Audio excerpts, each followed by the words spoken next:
Alright guys and gals, this is Northman. We are back with some more Tarkov. Now this time around, going over Cultist a little bit more thoroughly, got some more info, and been compiling some data from the actual subreddit. Now here you're going to see, we see them spawn in, and we count 3, and then there was 2 regular scavs that follow behind them here. It's pretty awesome to see. They do spawn in right off the bat, so they're not spawning directly behind you like some people think is happening.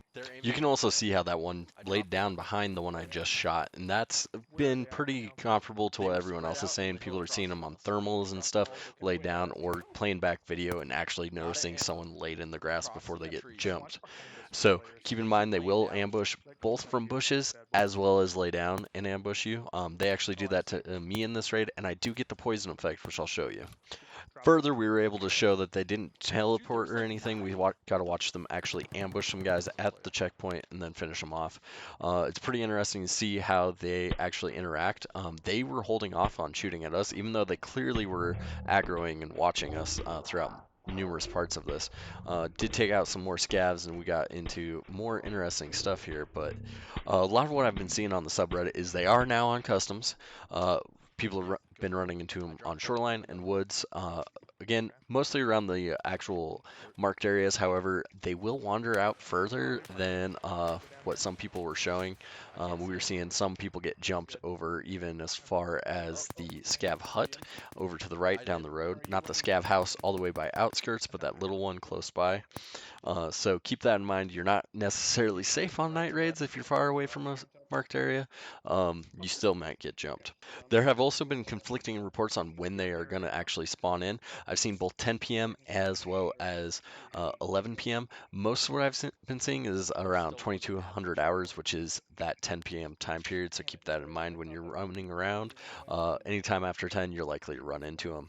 One thing I've seen about 15 or so reports of is also whispering. I haven't personally heard it. Usually we've been in situations like this.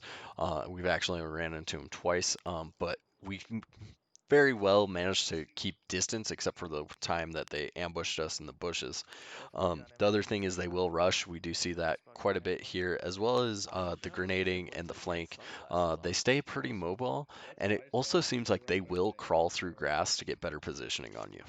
Now, there are also 2 variants, and it's important to note that one is actually looks like it's spelled Zerk. I'm not sure how you pronounce it, but that actually translates to priest.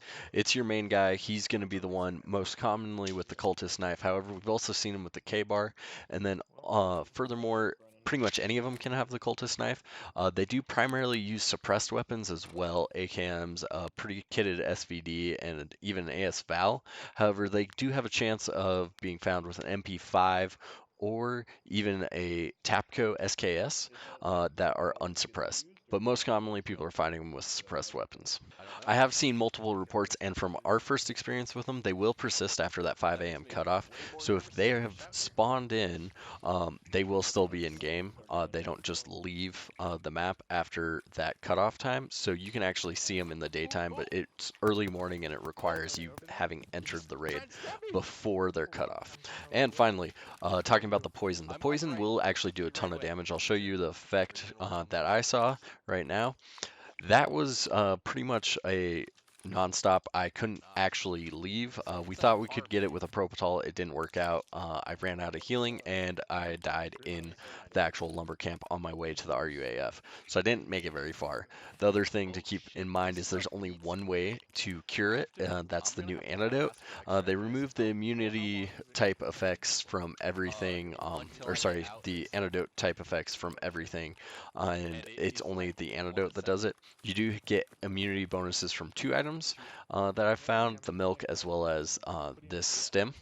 Immunity will affect how much damage you take from the poison from the description. However, I haven't been able to figure out how it levels. It seems very random. All of a sudden we'll get massive increases in it, and sometimes we get a little bitty one, but we can't tell what we've done to cause it. So we're still working through that, trying to figure out how to actually level immunity.